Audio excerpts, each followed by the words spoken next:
Exactly. So take a blood sample, hopefully at home, send it in by mail, and get a screening. Maybe do it once a year, and then, as I discussed in my lecture, there is a problem with false positives because there is a natural variation both on the technology side but also on the biological side. So there will be people that are positive in the test, but they are actually healthy.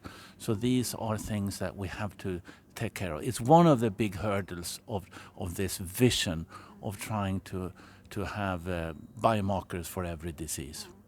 Sounds like a communication challenge.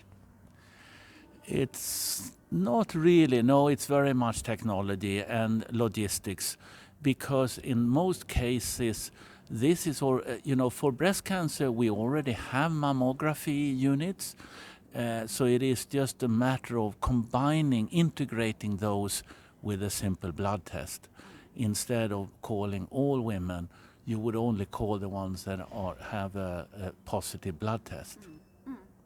And if you ask patients, I guess they would prefer to be falsely positive than the opposite. Absolutely.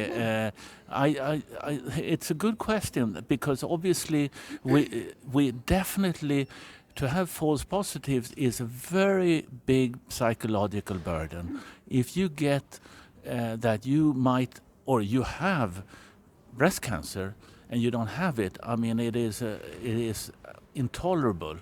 So basically that means that the screening should only be screening to actually see who should then be called in for the second assay, and that's only when you've done that when you are then actually, you will get the message that you have this or not cancer. And so if your vision comes true and people will detect their cancer in much early stage, then we will need treatments, right? The good thing about cancer, though, is that if you find it early, it's usually a very simple treatment. You cut it out, it's surgically, it hasn't spread.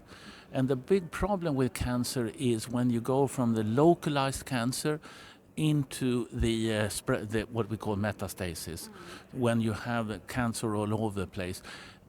When it comes to that stage, then treatment is necessary.